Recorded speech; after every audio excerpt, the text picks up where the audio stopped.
Hello hello hello everyone, let's learn and grow class में आप सभी का स्वागत है।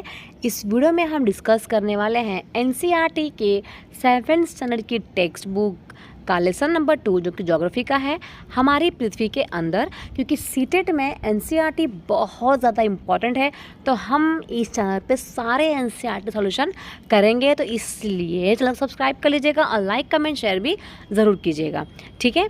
तो चलिए स्टार्ट करते हैं। हमारी पृथ्वी के अंदर तो हमने अभी तक सिर्फ पृथ्वी के बाहर के बारे में पढ़ा है।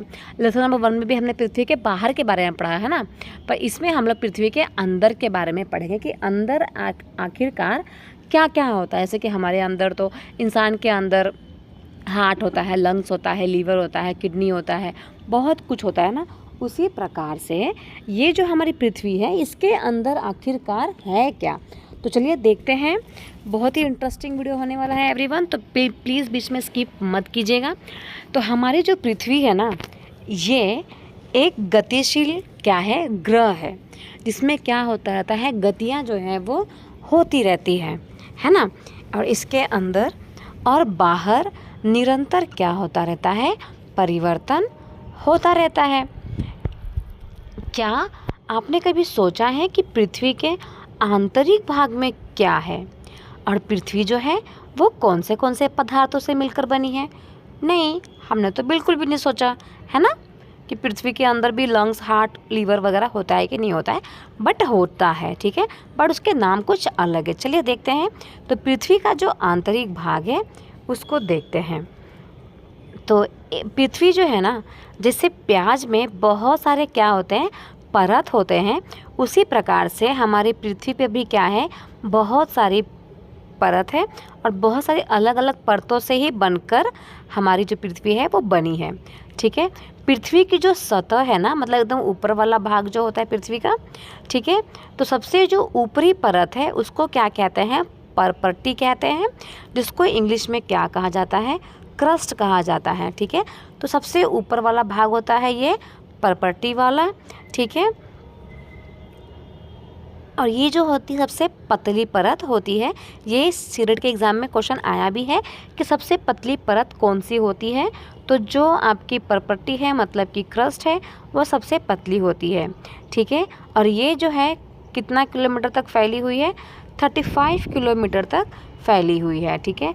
मतलब कि 35 किलोमीटर तक क्या है, आपका प्रॉपर्टी वाला हिस्सा है, कितना, 35 किलोमीटर, ठीक है। ये ज़मीन का है। अगर हम बात करें समुद्र का, क्योंकि समुद्र के अंदर भी तो स्थल है ना, ऐसा तो है नहीं कि समुद्र के अंदर ज़मीन नहीं है। तो समुद्र के अंदर की अगर हम बात करें तो ये 5 किलोमीटर तक फैला हुआ है। कितना किलोमीटर तक, 5 किलोमीटर तक, ठीक है। चलिए आगे देखते हैं। तो अगर हम बात करें ज़मीन, जैसे कि ये ज़मीन है, तो ज़मीन पे 35 किलोमीटर तक आपका क्या फैला हुआ है, 35 किलोमीटर तक आपका क्रस्ट है, ठीक है। ये पूरा आपका यहाँ तक ज़मीन है। फिर यहाँ पे आपका समुद्र शुरू हो गया, ठीक है। ये पूरा समुद्र समुद्र समुद्र, तो समुद्र के अंदर जो ज़मीन है आपकी, ठीक है, तो ये जो ज़मीन है वो कितनी किलोमीटर तक की फैली है, 5 किलोमीटर तक फैली हुई है, ठीक है। अब हम बात करें ज़मीन की, तो ज़मीन जो है ना वो किससे मिलकर बना हुआ है, 2 खनिजों से मिलकर बना हुआ है। एक है सिलिका और एक है एल्यूमिना, ठीक है, जिसे क्या कहा जाता है, सियाल भी कहा जाता है। सी का मतलब होता है सिलिका और एल का मतलब होता है एल्यूमिना, ठीक है।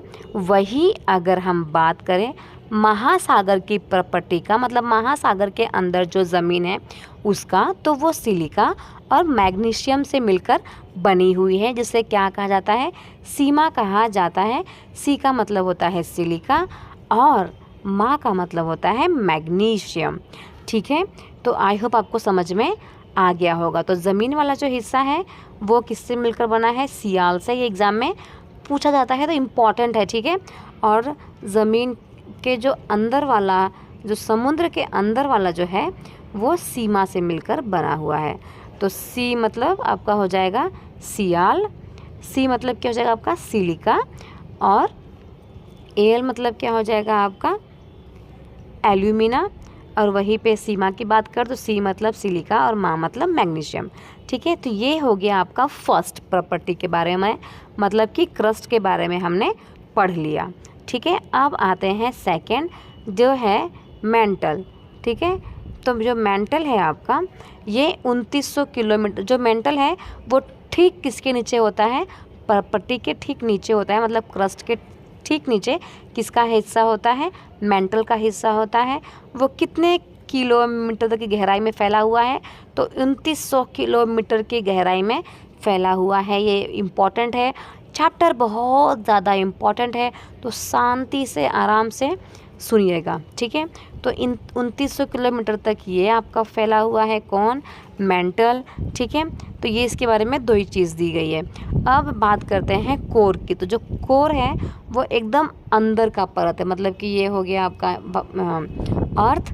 अब यहाँ पे ये जो हिस्सा है आपका, ये हिस्सा है आपका क्रस्ट। ठीक है, इसके बाद ये जो पूरा हिस्सा है आपका, ये हो गया आपका मेंटल, और जो अंदर वाला हिस्सा है ये हो गया आपका कोर। ठीक है, तो ये एकदम आंतरिक हिस्सा है आपका। ठीक है, जिसकी जो त्रिज्या है वो लगभग 3500 किलोमीटर है। मतलब कितना है ये, 3500 किलोमीटर है। और ये किससे मिलकर बना है, निकल और लोहे से मिलकर बना हुआ है। किससे, निकल एवं लोहे की बनी होती है, जिसे क्या कहा जाता है, नाइफ कहा जाता है। तो Ni मतलब कि नी का मतलब होता है निकल, और फी का मतलब होता है फेरस। ठीक है, और जो हमारा केंद्रीय कोर है उसका तापमान और जो दाब होता है वो काफ़ी उच्च होता है। ठीक है, बहुत ज़्यादा वहाँ पर तापमान होता है, क्योंकि ये मेंटल के भी अंदर की हिस्से की बात कर रहे हैं ना हम लोग। जब मेंटल ही हमारा इतना गर्म होता है तो फिर सोचिए उसके अंदर वाला हिस्सा कितना ज़्यादा गर्म होगा। ठीक है, चलिए बात करते हैं। एक बार सिगरेट में ये भी पूछा गया था कि मेटामॉर्फिक का मतलब क्या होता है, तो हम इसको भी पढ़ लेते हैं। ठीक है, तो इग्नियस का मतलब जो होता है, इग्नियस जो है यह एक लैटिन शब्द है ना, लैटिन शब्द है इग्निस, और इसका मतलब होता है अग्नि।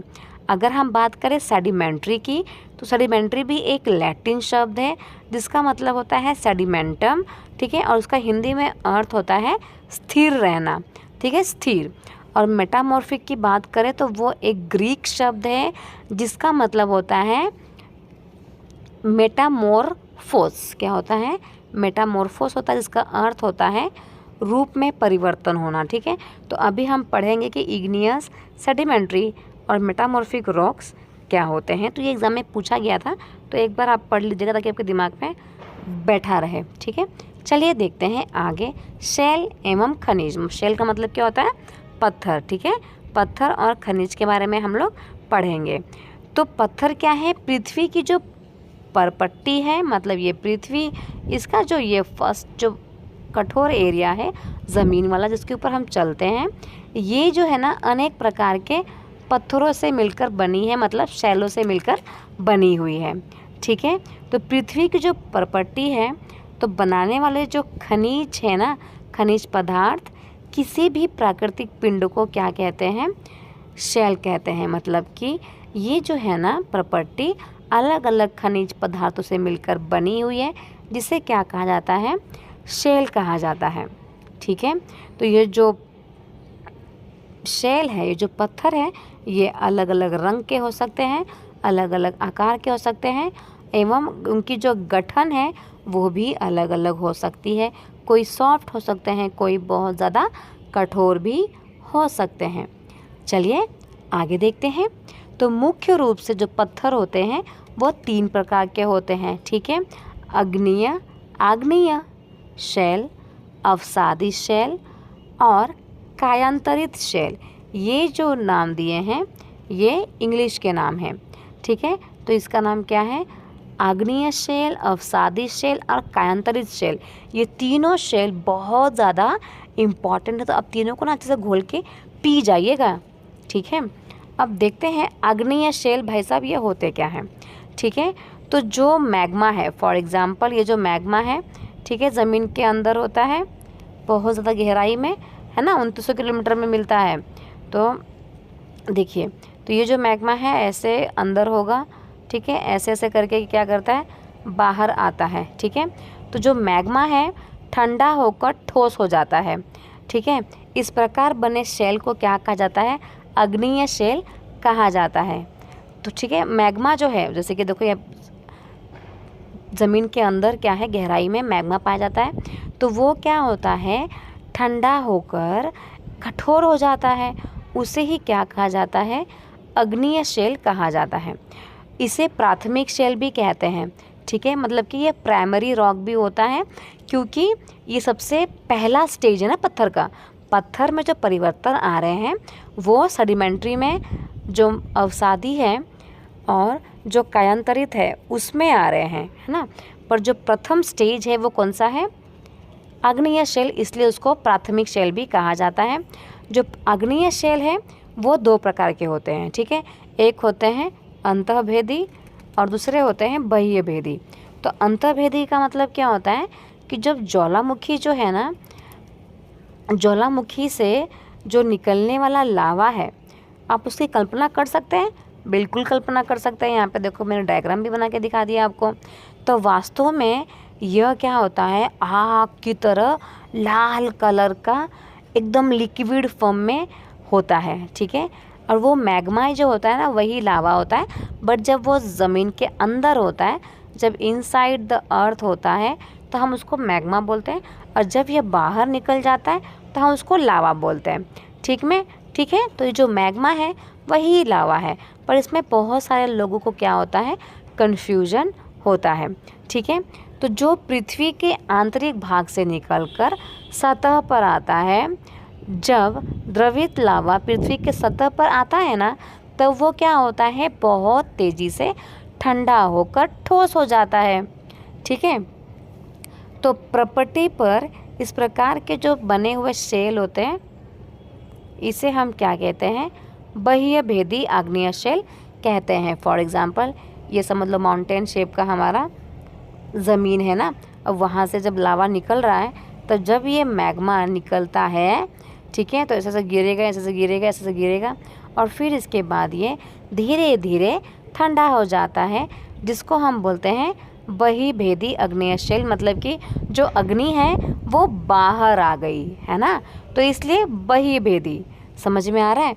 तो वही दूसरी तरफ अगर हम बात करें अंतःभेदी क्या होगा, तो अंतःभेदी का मतलब होगा कि जो भी मैग्मा है वो ज़मीन, मतलब कि जो अंदर है, ज़मीन के अंदर गहराई में ही ठंडा हो जाता होगा। ठीक है, तो आई होप आपको बाह्यभेदी समझ में आ गया। मतलब जो आग है वो बाहर आके ठंडा होता है, उसे कहा जाता है बाह्यभेदी। ठीक है, और इसकी जो संरचना है ना, उसमें बहुत महीनों दिनों वाली ये संरचना होती है। जैसे कि बेसॉल्ट की बात करें तो जो बेसॉल्ट रॉक होता है, जैसे कि जो दक्कन प्लेटू है ना, दक्कन पठार, ये बेसॉल्ट शैलो से ही बना हुआ है। इसको बनने में काफ़ी साल लगते हैं। ठीक है, क्योंकि वो धीरे धीरे ठंडा होता है ना, इसीलिए। चलिए आगे देखते हैं। अब जो पिघला हुआ जो मैग्मा होता है, जो मोल्टेन मैग्मा होता है ना, वो कभी कभी क्या होता है, भू परपट्टी के अंदर की गहराई में ही ये क्या हो जाते हैं, ठंडा हो जाते हैं। ठीक है, तो इस प्रकार बने ठोस पत्थरों को अंतःभेदी आग्नेय शेल कहा जाता है। तो आई होप आपको समझ में आ गया होगा।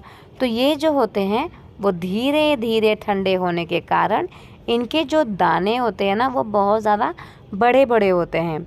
ठीक है, आपने ग्रेनाइट तो देखा ही होगा। तो जो ग्रेनाइट ये इसका एग्जाम्पल है।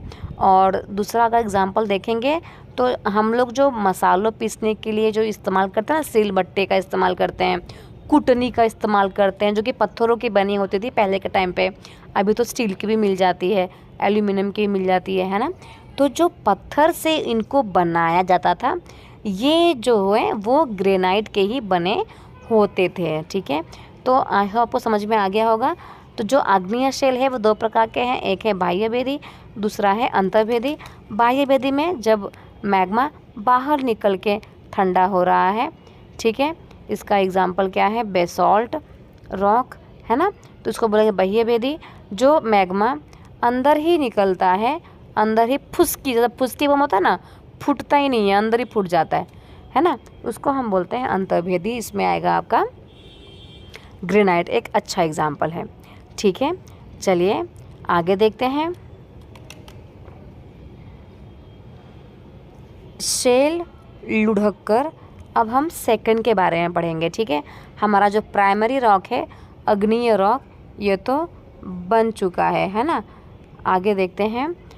तो जो भी पत्थर अभी बने हुए हैं ना, अब ये क्या होते हैं, लुढ़क कर, चटक कर, एक दूसरे से टकरा कर छोटे छोटे टुकड़ों में टूट जाते हैं। समझ में आ रहा है? मतलब कि यहाँ पे जो पत्थर बन चुके हैं ना ऐसे बड़े बड़े, अब ये क्या हो जाते हैं, कभी कभी अपने आप से गिर जाते हैं, गिर के यहाँ चले जाएंगे। ठीक है, कभी कभी बहुत ज़ोर से बारिश हो रही है या फिर ज़ोर की हवा आ रही है तो चटक कर गिर जाते हैं, दूसरी जगह चले जाते हैं। ठीक है, कभी कभी पत्थर आपस में ही टकरा कर छोटे छोटे टुकड़ों में बट जाते हैं। इसे हम क्या कहते हैं, इस छोटे कणों को ही क्या कहते हैं, अवसाद कहते हैं।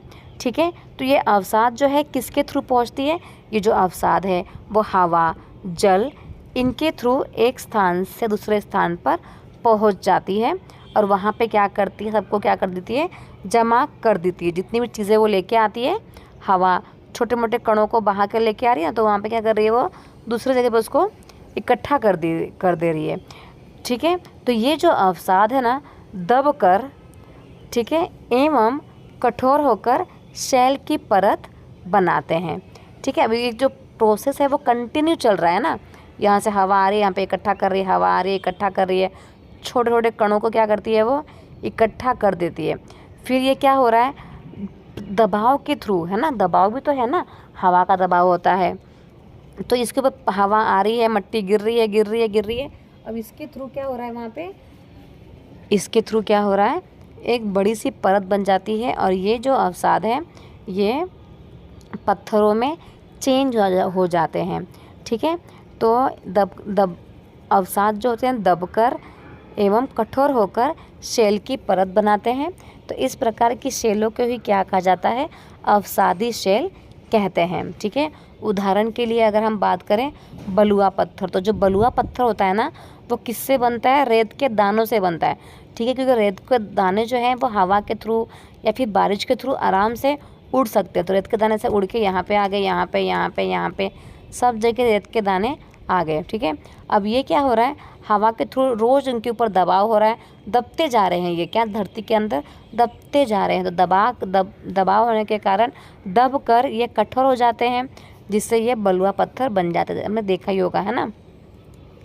चलिए, इन शैलों में क्या होते हैं, पौधों, जानवरों एवं सूक्ष्म जीवाणुओं जो कभी इन शैलों पर रहे हैं, इनके भी जीवाश्म हो सकते हैं। ठीक है, तो कभी कभी समझ लो कोई यहाँ पे एनिमल मर गया है ना, ठीक है, कोई एनिमल मर गया है तो उसके ऊपर भी क्या होता है, कभी कभी हवा आती है, मट्टी सब कुछ क्या कर देती है, इसके ऊपर डिपॉजिट कर देती है, सब कुछ यहाँ पर इकट्ठा कर देती है। धीरे धीरे ये एनिमल ज़मीन के अंदर दबता चला जाता है और इससे भी क्या होता है, अवसादी शेल का निर्माण होता है। ठीक है, अब दो का निर्माण हो गया। तो देखो जो अग्नीय शेल है ना, उससे ही किसका निर्माण हो रहा है, आपका अवसादी शेल का। ठीक है, अब हमको करना है कायांतरित शेल के बारे में पढ़ना है। तो जो अग्नीय शेल है और जो अवसादी शेल है ना, वो उच्च तापमान पे आने के कारण और दाब के कारण कायांतरित शेलों में परिवर्तित हो सकते हैं। उदाहरण के लिए चिकनी मिट्टी की बात करें, है ना, चिकनी मिट्टी को देखा होगा आपने, तो ये स्लेट में कन्वर्ट हो जाती है। जैसे कि चिकनी मिट्टी है, ठीक है, तो वो बहुत ज़्यादा तापमान के कारण और दबाव के कारण वो स्लेट में कन्वर्ट हो जाती है। आपने चूना पत्थर देखा होगा, चूना पत्थर, तो चूना पत्थर भी है ना, दबाव के कारण, तापमान के कारण दबते संगमरमर में परिवर्तित हो जाता है। समझ रहे हैं आप। तो जो उच्च ताप है और जो दाब है ना, उसके कारण जो अग्नीय शेल है, जो अवसादी शेल है, वो कायांतरित शेलों में बदल जाते हैं। और अगर दबाव ज़्यादा हो जाता है तो वही कायांतरित शेल वापस से पिघलकर मोल्टेन मैग्मा में चेंज हो जाता है। ठीक है, तो आई होप आपको ये तीनों समझ में आ गया होगा। ठीक है, तो जो आपका प्राइमरी रॉक है ना, तो प्राइमरी रॉक से ही आपका किसका निर्माण हो रहा है, जो आपका अग्नीय शेल है। यहाँ पे पत्थर जो है, जो आपका लावा है वो सूख गया है, पत्थर बन चुका है, पत्थर जो है टूट के गिर जाते हैं, ठीक है, टकराने के वजह से, चटकने की वजह से। फिर हवा आती है, उनको थोड़ा और दूर लेके जगह डिपॉजिट कर देती है स्मॉल पार्टिकल्स। फिर दब कर क्या हो जाते हैं, थोड़े से कठोर हो जाते हैं, जिससे अवसादी जो शेल है उसका निर्माण होता है। फिर यही अग्नीय शेल और अवसादी शेल बहुत ज़्यादा दबाव है ना, क्योंकि ज़मीन के अंदर से क्या निकल रहा है, ताप निकल रहा है, ऊपर से दबाव, किसका दबाव हो रहा है, हवा का दबाव। तो इसके वजह से ये दोनों किस में चेंज हो जाते हैं, कायांतरित शेल में चेंज हो जाते हैं। आई होप आपको समझ में आ गया होगा। ठीक है, आगे उसका डायग्राम भी दिया है, वो हम देख लेंगे। तो जो पत्थर होते हैं हमारे लिए बहुत ज़्यादा उपयोगी होते हैं, क्योंकि उनके हेल्प से हम सड़क बनाते हैं, घर बनाते हैं, इमारतों का निर्माण करते हैं, है ना। और पहले के टाइम पे पत्थरों से भी बहुत सारे गेम वगैरह भी खेल इंसान जो है वो खेलते थे, जैसे कि 7 पत्थर हो गए, चिबिड्डी हो गए, 5 पत्थर हो गए, है ना। और भी बहुत सारे गेम्स वगैरह खेले जाते थे। जैसे कि अब हम देखोगे तो ये जो लाल किला है वो बलुआ पत्थर से बना हुआ है, ठीक है। तो लाल कलर का बलुआ पत्थर से बना गया है। जो ताजमहल है वो संगमरमर से बना हुआ है। तो ताजमहल किसका एग्जाम्पल है, अवसादी का या फिर कायांतरित का, ये आप मुझे बताइएंगे। बलुआ जो है, मतलब जो लाल किला है बलुआ पत्थर से बना है, तो किसका एग्जाम्पल है ये, अवसादी का या अग्नीय का। कमेंट सेक्शन में ज़रूर बताइएगा। अगर आपको समझ में आया होगा ना तो आप ज़रूर इसका आंसर दे पाएंगे। चलिए अब आगे देख लेते हैं, एक ही पैराग्राफ है, फिर चैप्टर ख़त्म हो जाएगा, ठीक है। तो आपको जानकर आश्चर्य होगा कि किन्हीं निश्चित दिशाओं में एक प्रकार की शेल चक्रीय क्या करते हैं, तरीके से एक दूसरे में परिवर्तित हो जाते हैं, है ना। जैसे कि हमने अभी पढ़ा कि जो एक पत्थर है वो दूसरे पत्थर में कैसे चेंज हो रहा है, और दूसरा पत्थर तीसरे पत्थर में कैसे चेंज हो रहा है। तो जब एक पत्थर दूसरे पत्थर में परिवर्तन होता है, इस प्रक्रिया को हम क्या कहते हैं, शेल चक्र कहते हैं, मतलब कि रॉक साइकिल कहते हैं, पत्थरों का साइकिल कहते हैं, ठीक है। जैसे कि आप यहाँ पे देख सकते हैं, ये जो है यहाँ पे मैग्मा आपका आया, ठीक है, ये आपका मैग्मा बाहर आया, ठंडा हो गया। अब ये हवा के थ्रू ऐसे छोटे पार्टिकल्स में क्या हो जाते हैं, टूट जाते हैं। तो ये आपका क्या हो गया, अग्नीय शेल, ठीक है। और ये क्या हो गया, ये आपका क्या बना, अग्नीय शेल, है ना। ठंडा होने के बाद किसमें बन गया, अग्नीय शेल। अब यही अग्नीय शेल हवा के थ्रू, पानी के थ्रू टूट जाएगा, स्मॉल चीज़ों में, है ना, टुकड़ों में बढ़ जाएगा, उसको हम बोलेंगे अवसाद। और फिर वही दबकर कठोर हो जाता है, तो इससे अवसादी शेल का निर्माण होता है। फिर वही अवसादी शेल और ज़्यादा ताप में आने के कारण,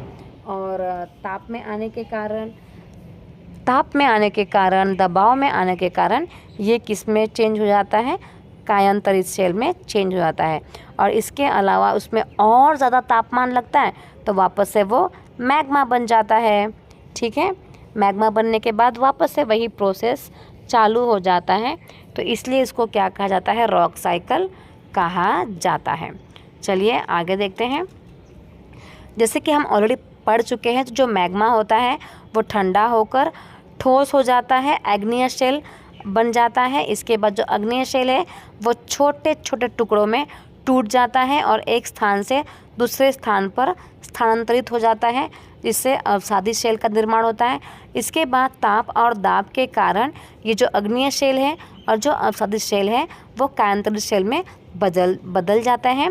और अत्यधिक ताप और दाब के कारण ये जो कायांतरित शेल है वो पुनः से पिघलकर मैग्मा बन जाती है, ठीक है। फिर वही मैग्मा वापस से ठंडा होकर अग्नीय शेल में परिवर्तित हो जाती है। तो ये जो है ना, ये कंटिन्यू प्रोसेस है, चलता ही रहता है। ऐसा फिर ऐसा बदलेगा, फिर ऐसा बदलेगा, फिर ऐसा बदलेगा, फिर ऐसा बदलेगा, फिर ऐसा, ये जो प्रोसेस है वो चलता रहता है।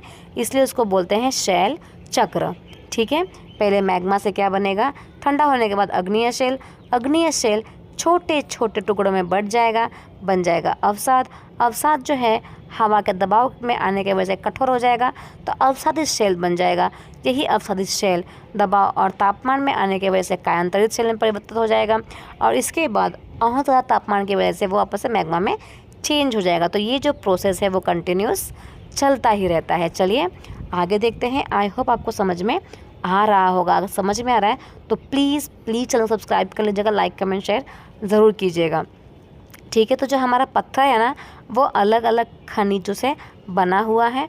खनिज जो है ना वो क्या है, एक प्राकृतिक रूप से पाए जाने वाला पदार्थ है, जिसका क्या होता है, खुद का अपना एक भौतिक गुण होता है और एक निश्चित रासायनिक मिश्रण उसमें होता है ना। कोई भी खनिज है तो उसमें कोई ना कोई तो मिश्रण है ना, किस चीज़ से मिलकर बना है भाई, तो ये गोल्ड का है, तो ये सिल्वर का है, तो ये लोहे का है, तो ये तांबे का है ना।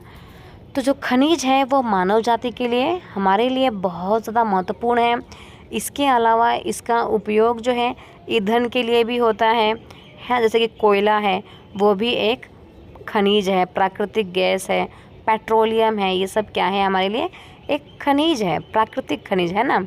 इसके अलावा इसका उपयोग हम कहाँ कहाँ करते हैं, उद्योगों में करते हैं, औषधि में करते हैं, उर्वरक में भी करते हैं, है ना। लोहा, एल्यूमिनियम, सोना, यूरेनियम, ये सारी चीज़ें खनिज तो हैं जो हमें नेचर से मिलती है। तो ये जो चैप्टर है वो यहाँ पे ख़त्म होता है। ये चैप्टर बहुत इम्पोर्टेंट है, तो घोल के ज़रूर पी जाइएगा। ठीक है, मिलते हैं नेक्स्ट वीडियो में। Thank you so much everyone. Video अगर अच्छी लगी होगी तो सब्सक्राइब कर लीजिएगा, लाइक कमेंट शेयर ज़रूर कीजिएगा। मिलते हैं नेक्स्ट वीडियो में। Bye bye everyone.